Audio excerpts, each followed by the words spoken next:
Hello and welcome. We are going to be starting a new series on this channel that I am very excited for. I've been thinking about this for quite some time and we're just going to get into it. So, you've already read the title of this video, but I'll introduce what it is. This is Spirit School 101. Let me tell you a little bit about what we're going to be doing here. You probably also read the description, but I'll just repeat it. In this series, the goal that I have in mind is to blend science, spirit, nature, and society so that we can guide toward more autonomy in life. The goal is to promote more conscious behavior that not only elevates the experience of yourself, but also improves the lives of those around you, including your loved ones, your friends, your family, your colleagues, whoever you're interacting with. That is what we are doing, and this is the first episode. I'm very excited. And for this particular episode, we are going to be talking about unconscious behavior. As you can see here, I've written down a couple of key points on what we're going to be discussing. Basically, you've got, I'll read it off, how it affects your life. You've got where does it come from. You've got how do we change it, and you've got how do we make these changes stick. That is what we are going to be discussing because it's very important, and it's something that I believe really isn't talked about enough. And I feel that the more we bring attention to unconscious behavior, the more we can alter it, not only for ourselves, but for others and the people around us, the world around us. The more conscious behavior that we promote, I truly believe the better quality of life everyone and everything on the entire planet can have. So, without further ado, let's just get right into it. So, first things first, unconscious behavior, how it affects your life. Before we get into that, we need to talk about what unconscious behavior is. So, unconscious behavior, for me, my own personal definition, we're going to be saying that unconscious behavior is behavior that is performed not of your own volition or of your own choosing. Now, what I say by that is that, throughout our day, whether you're at work or with your friends or with your family or whatever it is that you're doing, strangers even, your behaviors are on autopilot. I think we can all kind of agree on that, and even if you don't agree, that's kind of what's happening. We're not really there. We're kind of just, playing scripts that we've already memorized for these scenarios. You have a script for your friend, you have a script for your family, you have a script for your loved one, your relationship, you have a script for strangers. We're just kind of playing these things in the background without really thinking about it. And unconscious behavior gets developed because we're not really thinking about what we're doing or the impact we're having, even on a small, regular occasion. You go to your friend's house, you talk, you do this, you do whatever, blah, blah, blah, blah, blah, and it's all good and dandy. But how present are you in these situations? Most people probably aren't. Anyway, unconscious behavior are behaviors that are not performed of your own volition or of your own choosing. You may be having fun, but are you really there?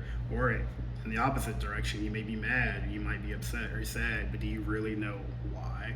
So, basically, how unconscious behavior affects your life is that unconscious behavior can cause you to act in an unintentional or undesirable ways.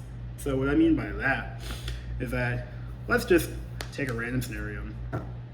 You're talking to a friend, and this friend says something that triggers you in a way that you're not even really fully aware of. Let's say they bring up something about, I don't know, a loved one or something, and your brain automatically begins generating behavior for you based off of that trigger without you being consciously aware of it. Now, instead of you consciously choosing your actions, instead of you consciously choosing your behavior of what to say next, that autopilot that's triggered by whatever your friend just said about your family member or a family member, you're now in your head, you're bringing up stuff about your dad or your mom or your sibling or your grandpa, your aunt, or your uncle, or whatever, and it's now just running that script for you. You're no longer present. You're just kind of taken over by this script that says, this is X feeling about family member. We're now going to run X script and ignore all other input or output and just run whatever this behavior is that we've already set. So you can see how that can cause unintentional or undesirable ways because you're not even really in control of what it is you're currently doing or what you're spouting or how you're behaving, because that script has now hijacked your mind out of your present mindset. You're no longer there engaged, interacting in what is currently in front of you. That unconscious script has now taken the wheel and is just driving for you. You don't even really know what you're saying. You don't really know why you're doing it. It's not a good place. It's not a good place. And the thing about it is that there are so many unconscious triggers that we have throughout our day, throughout our experiences, throughout our lives, that we're not even really sure what we're doing consciously and what we're doing unconsciously. Therefore, you can now understand why unconscious behavior can significantly decrease the quality of your life and the interactions with others. If you're interacting with people unconsciously because you're just not there, something has happened, you got mad that day, you got triggered, you're sad about this, you're sad about that. Whatever is going on, these unconscious scripts are just running your day, your life, your existence, because you're just completely unaware that they're even there. You could wake up having an intention to have one thing happen or have a day like this. You look at your phone, someone tells you some bad news, now your whole day is effed up, and now you're just running on an unconscious script that your brain says we have to be mad because X happened. You get what I'm saying. So, to recap, unconscious behavior is behavior that is performed not of your own volition or your own choosing. Unconscious behavior can cause you to act in unintentional or undesirable ways, and unconscious behavior decreases the overall quality of your life and interactions with others, because by inflicting unconscious behavior upon yourself and others, you are not fully present for what is actually happening in front of you. So that brings us into our next topic. Where does unconscious behavior come from? We kind of talked about it a little bit, but what I've seen from my own personal experience is that unconscious behavior comes from, one, unchallenged life experiences. We'll get to that. Your upbringing. 2, trauma. 3, which a lot of people have. 4, your environment. And 5, basically just any sort of experience that you were exposed to that altered how you go into a similar experience like that going forward.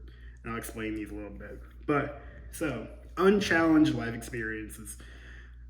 You've gone through who knows how much of your life. I don't know how old you are watching this. You could be 12, you could be 45, I'm 28. Anywhere from, you could be, I don't know, 70, 80, 90, whatever.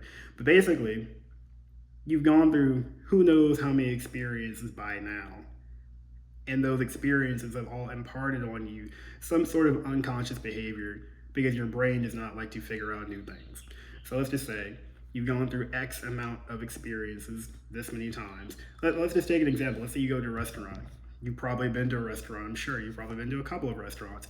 You have a very unconscious behavior of how you act at a restaurant. You know you're gonna go, you're gonna get someone to sit you down. The host will sit you down, you'll look at the menu, you'll kind of, mess around with it and figure out what you want, order your drink. It's a very routine thing. I'm not saying that's bad, but let's just say you have a billion life experiences like that. Now, unconscious behavior at a restaurant, who really cares? It is what it is. But when you have other life experiences, those that inflict more, detrimental unconscious behavior, and you don't challenge those life experiences, you are going to take those life experiences and apply it to basically everything else, even if it's not the same situation. And you are going to now be reproducing those detrimental effects because you are carrying it with you. I know it sounds a little weird, but I'll explain.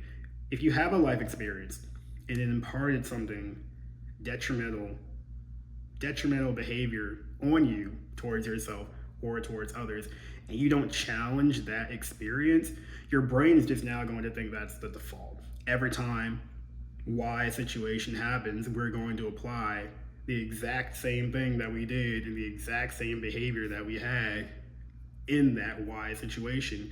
Even if all the other Y situations are completely different experiences and completely different environments, we're still going to act the exact same way that we did because that's the first time we experienced it and we believe that's always how it's going to be. So you can now understand why that's pretty bad. Your upbringing. I don't know what your upbringing is like. There's billions of people on this planet. You could have been rich, you could have been poor, you could have been fat, you could have been skinny, you could have been athletic, you could have been a gamer, you could have been a book reader, I don't know. But let's just say, for the sake of this example, that your upbringing wasn't too hot. Maybe you went through some bad stuff, maybe you saw some stuff you probably had no business seeing. Let's just say it wasn't too cool. So, your upbringing, which is probably like some of the most prime experiences you'll have there with your family or maybe childhood friends or very influential people in your life, they are imparting their experiences onto you. Experiences that you have yet to have, but they are now telling you, hey, when you get to this experience, do this. You being a child or however old you are during your upbringing, I don't know, anywhere from child age to teenager or whatever, maybe even early college if you would want to relay it that far. But you have people your whole life telling you, when you get to college, you gotta do this, or when you get to high school, you gotta do this, or in this situation, do this, or blah blah blah blah blah. All these people are in your head telling you how to prepare for something that you haven't even experienced yet, and they all mean it in goodwill, but they're also taking from your own experience because you have yet to experience whatever it is they're talking about.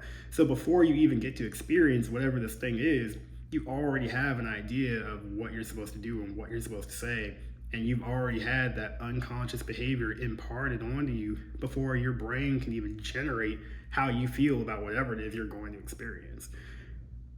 Next one. I'm kind of going off the rails, but next one. Trauma. Trauma, of course, can happen at any age. I don't know. I'm not sure exactly what the definition of trauma would be, but I mean, some pretty traumatic stuff happens. I won't go into details. Trauma is probably the biggest imparter of unconscious behavior because your brain is in survival mode. And most of the things that happen while your brain is in survival mode will quite generally be retained because your brain now believes that those exact tactics that it used to survive that one time will probably work every single time, even if it's not the same situation. Trauma not only takes all of the unconscious behavior and basically like solidifies it so that it just stays stuck in your brain, unable to really add anything new to it. It also trains you to stay in that unconscious behavior because your brain has now associated that this time this traumatic thing happened, we did this. And if anything else bad happens or anything else makes us feel funny or goofy or whatever, we are always going to do this because it kept us alive.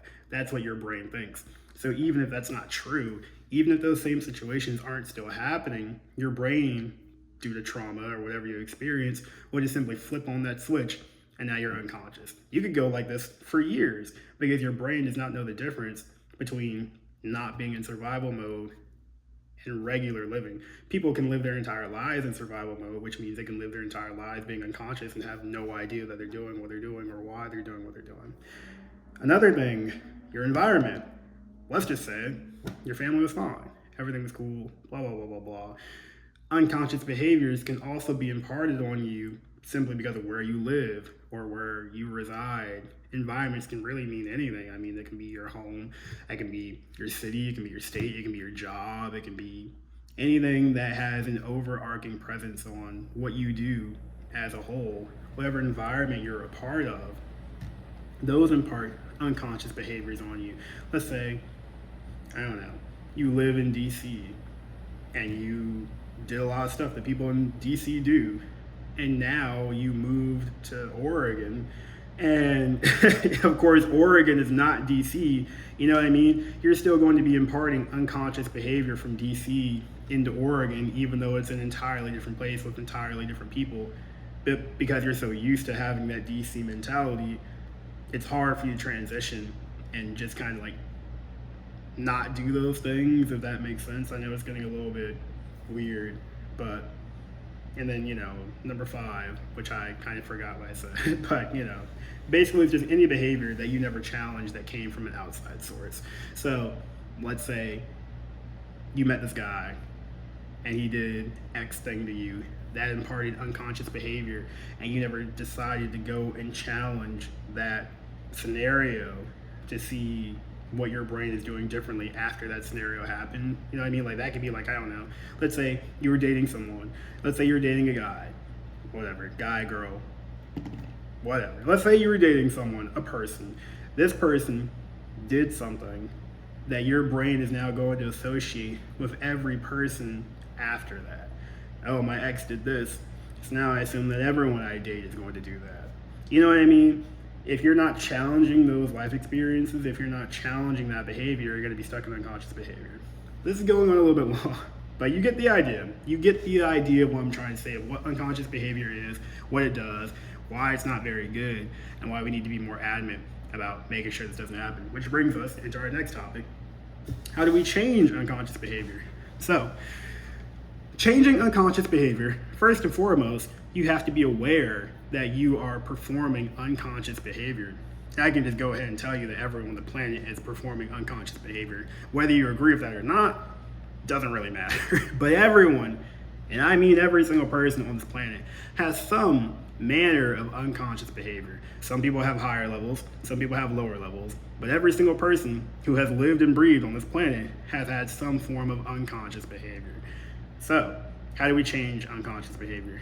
You start by simply analyzing the behaviors that you cannot pinpoint the source of.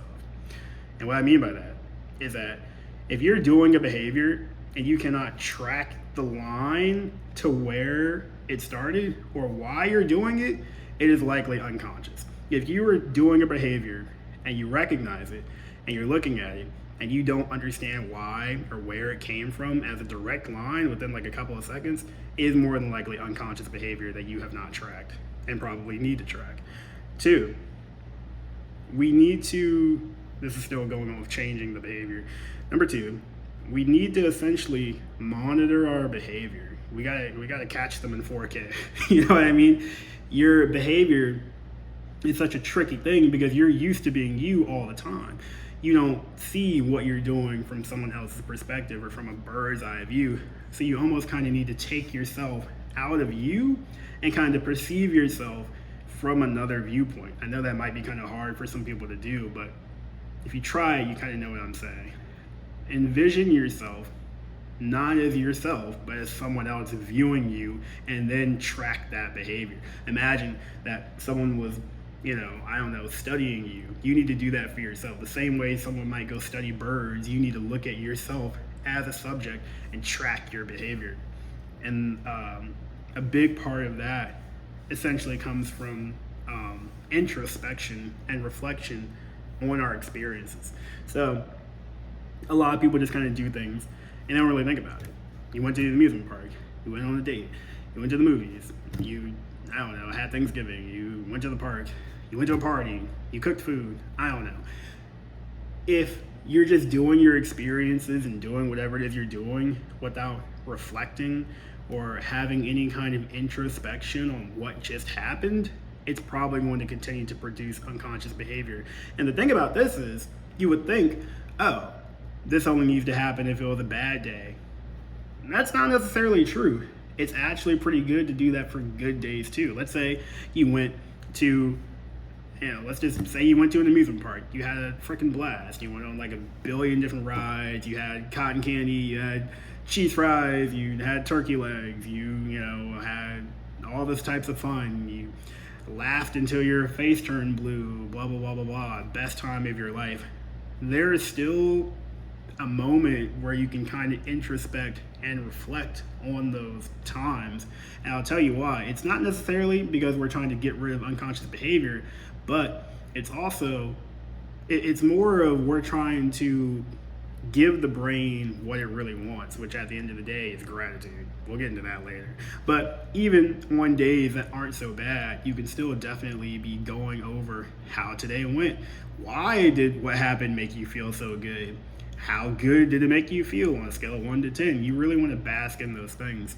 Now, on the opposite side, which is what we're really talking about, on these days where, we may have fallen really bad to unconscious behavior, or we just really feel like today wasn't a good day, or et cetera, blah, blah, blah, blah, blah, blah, blah, blah, blah.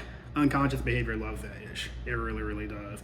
And those are the days where you really need to be reflecting on your experiences and examine, how did I feel? Why did I feel what I felt? What did I say? What did I do? What kind of behaviors was I performing before X happened and after X happened? How did the other people act? How did that person trigger me? Blah, blah, blah, blah, blah, blah, blah. You can kind of go through your whole day from start to finish and analyze every period of where you felt X, why you felt X, and how you feeling X made you do whatever it is that you did. Now, I'm sure you could say, oh, that's draining. No one's going to do that every day. And you're right. No one is going to do that every day. And I'm not asking you to do it every day. I don't do it every day. But I think the more often you do it, even if you did that twice a week, even if you did it once a week, you would immediately start seeing changes on how things you're doing may not always be exactly what you mean to be doing. But yeah, more about, how we change it. You also want to just track your behavior to either a memory or a situation. If you're going and let's just say you're analyzing yourself, let's say you're in introspection or you're in your reflection or whatever it is you're doing to track your behavior, either in the moment, well, maybe not in the moment, but let's just say you're doing it at home. You're at home, the day's over, you're going through your memories of what happened that day, blah, blah, blah, blah, blah. You want to track your behavior to a memory or a situation if you believe it's unconscious. Now, what I mean by this is if you're going through your memory of what happened that day, you're reflecting, you're doing your introspective moment, and blah, blah, blah, blah, blah, and you recognize, oh, at this point in time, I was doing something unconscious, you want to really dig into that deeply and see, where does that come from? Why did I do what I did in that moment that I didn't really mean to do? Where did that unconscious behavior come from? And you really want to track that line and see if you can start picking up familiarities. What other situation happened like this before? Where did that situation first happen? And how did I react then? And how did I keep reacting? Let's say, someone said something to you and it reminds you of your stepdad or something. And you're going to your memory of that day and you're now following the line of how that unconscious behavior fell through because it reminds you of something your stepdad said to you when you're like 15, I don't know. You need to be analyzing that so that you can ensure that the next time that happens, the unconscious behavior doesn't take control and just start riding you like a horse so that you can, be conscious about what you're doing. And another way how we change it, which is the last thing for this, is it might be kind of hard for some people, but you want to start speaking less. And I don't mean you want to sit there like some kind of mute in a room and don't say anything. I'm just saying, you don't always have to fill up that space with things that need to be said. The less you speak, the more you absorb. And the more you absorb, the more you can track the patterns in your brain of what's going on and how you feel about what's going on. Exploring the sensations of your mind and your body and seeing what just immediately starts popping up before you even consciously do anything, that's probably the biggest indicator of unconscious behavior that you can see in real time. If someone is talking to you and you're doing active listening and they're saying whatever and you're not replying because you're waiting for your chance to reply because you're active listening, and something pops up in your brain immediately without you even really thinking about it, that's probably something unconscious. And people don't really see that because most conversations are just talk. Someone's probably talking over someone. Someone probably cuts someone off before they're done with their sentence. Blah, blah, blah, blah, blah. So you're not really tracking that. But you'd be surprised how much unconscious behavior you can recognize in your brain before it actually comes out of your mouth, which is why active listening is very important. You want to really see what the person is saying and see how you react to it and what you feel before you reply. Anyway, the final thing is, how do we make this stick? How do we unroot unconscious behavior and make sure that everything that we're applying will actually stick to our lives so that we can increase the quality of our life and the quality of other people's lives?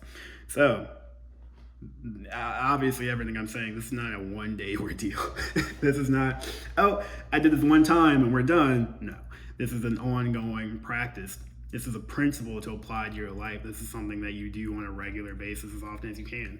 I'm not saying you have to do it every day. I'm not saying you have to do it even once a week, but try. If you did this once every 2 weeks, I guarantee you that you would still probably see some pretty good benefits from your unrooted unconscious behavior into more conscious behavior. But like I said, it takes practice. In situations, whether it's relationships, friendships, family, work, strangers, fun time, blah, blah, blah, blah, blah. It's better to choose what to say than to have your brain just choose for you. It does go a long way when you just stop for a second and really analyze and think and feel about what you're going to say before you say it. I would rather someone pause for a second and actually give something that's heartfelt and thought out and conscious than just spit out whatever their brain says they need to spit out. It's like in a situation, whatever that situation is, it's better to stop and analyze the input that is in front of you instead of just pulling immediately from that unconscious behavior. And I think that's not really a natural thing for people to do. We're very reactionary humans. We just kind of say whatever comes to our mind, or we do whatever we feel. We don't really actually analyze the input that is in front of us. We just pull from prior experience and say, well, this is like this, so I'm going to do this now, without really ever analyzing the minute details of how this is a very different situation, because details are what matter.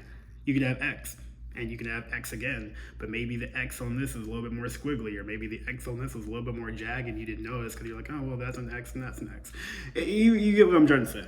But the details matter. The details matter in every situation. And it's more about analyzing those details and applying a new conscious response or a new conscious behavior to those details. And that produces a different experience, usually in a positive light, because you've analyzed what's truly in front of you without just pulling from unconscious behavior. But yeah, you want to make it stick.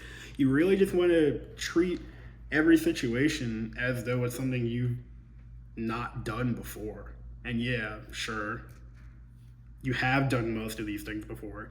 You've gone to the grocery store, you've talked to your spouse, you've gone to your job, you've gone to a party, you've gone to, the beach. You've done all of these things before, but that's what promotes unconscious behavior. Your brain saying, I've done this before, so let's just rinse and repeat. If you're treating every situation and every scenario, and I'm not saying you have to do this all the time, you probably shouldn't do it all the time, but if you kind of look at the scenarios and situations that you find yourself in, and you really analyze, how do I treat this as though I'm doing it for the first time? Your brain will start to become way more conscious than you would probably start to recognize. Because when you're saying, if I'm doing this for the first time, it generates different patterns in your brain. It's not looking from the unconscious patterns, it's looking from the conscious pattern now. So it's saying, if you walk into a situation that you have done before, and yeah, you probably have. You've been living, I'm sure, for a while now, so there's a lot of things you've already rinsed and repeated. But if you look at a situation and you say, I've done this before, your brain will just automatically start pulling from unconscious behavior. But if you walk into a situation, even if you have done it before, and you were looking at it from the lens as though you've done this for the first time, treating it as a new experience, your brain will start pulling from conscious behavior, which will give you different results, which will more likely be more positive because your brain is generating new data, new input. It'll change the experience of your own life in situations. It'll change the experience of the people you interact with, your family, your friends, strangers, etc., etc. It's just a better overall way to engage with the world and with life, because if you're just going to pull from unconscious behavior, you're not really engaged. You're not really experiencing what's actually in front of you. You're just essentially living in your mind, playing whatever these repeated patterns are on repeat, instead of actually being engaged with what is in front of you, if that makes sense. I know this video is kind of long, but I really wanted to get this one out. I've been wanting to put this out for a while, and the series is definitely going to be ongoing. The other videos before have just been kind of like, random stuff I would talk about. But I want to start making this a more structured thing with different topics. We'll get into other stuff later. This was just kind of like about unconscious behavior, blah, blah, blah, blah, blah. I'll read off my cheat sheet here, whichever one it is. I talked about other stuff, science, nature, society. We'll get to that. But I'm just establishing the foundation of what this is going to be and just kind of talking about certain key topics that I feel like should really be talked about. And later we'll get into how all those things blend. How is unconscious behavior affected by nature? How is unconscious behavior affected by society? How is it affected by science? There's so many things that all come together when you blend. How is unconscious behavior affected by like your spirit? There's so many things that all come together that paint a more fuller, complete picture that I feel like people haven't really put two and two together. But we'll save that for another video. But that's it for this one. I hope you enjoyed it. Hopefully you kind of understand what I'm trying to say. And there will be more to come for Spirit School 101. And you guys take care of yourselves, and I will see you in the next one.